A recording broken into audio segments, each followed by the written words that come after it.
Welcome to the Super Bowl edition of ProTrade Picks. We're coming to you live from Glendale, Arizona, site of Super Bowl 42, site of a future Patriots massacre of the Giants.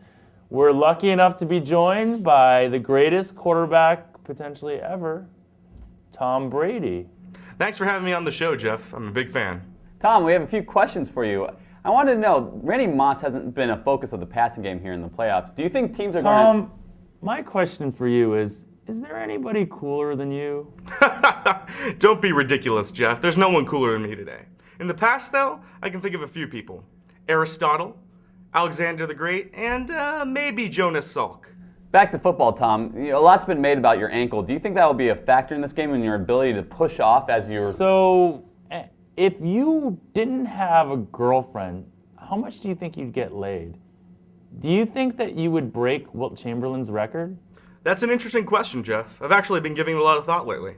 See, as of last night, I was a little more than halfway to Wilt's famous 20,000 figure. So that means I have about 9,000 more to go.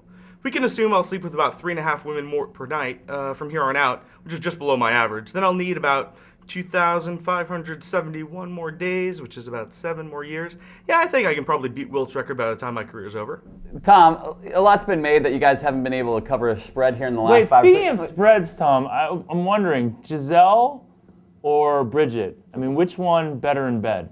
Well, you know, they both have their strengths. As far as fertility goes, it's definitely Bridget. Her 9-month record of incubation can't be beat. But as far as, good old-fashioned fun goes, well, that's definitely Giselle. Hey, honey. Aren't we going to ask any football questions? Well, there's been 2 weeks of hype for this game. Every question that's going to be asked has been asked already. So wouldn't you rather learn about the hot chicks that he's been with? Yeah, I do like the hot chicks. Tom, thanks for joining us. Good luck with the ladies. Yeah, thanks, Tom, and good luck in the big game. Thanks for having me, guys. I'll see you at the after party, Jeff. Talking about picks, Jeff, does your gut have a pick this week?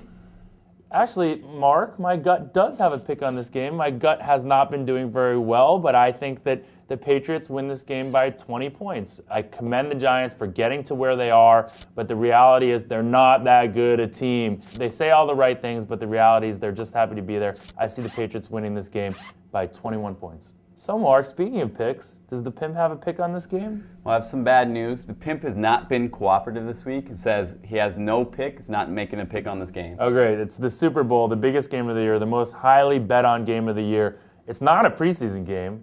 The Pimp needs to have a pick. Trust me, I know. I've tried to explain this to him, but he said that sometimes lines are fair, and he's just not willing to go out on a limb here. Well, sometimes people need motivation. Some people need a reason to make a pick.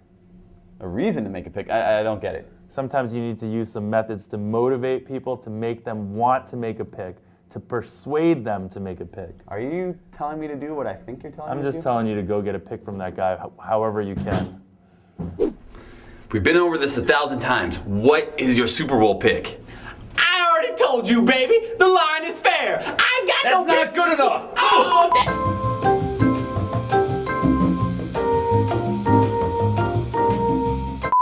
So, were you able to get a pick out of the Pimp?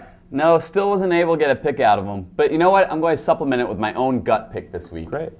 My pick for Super Bowl 42, the Washington Redskins. I didn't actually know they were playing this week.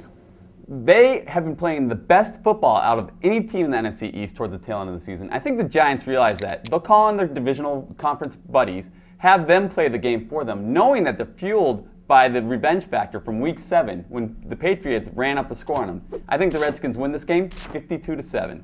I like that. Bringing in the WWE storyline, having your friends fight your battles. If any of you guys can go out there and find a Redskins line, I highly recommend you bet on it because Redskins 52-7 sounds like sure money.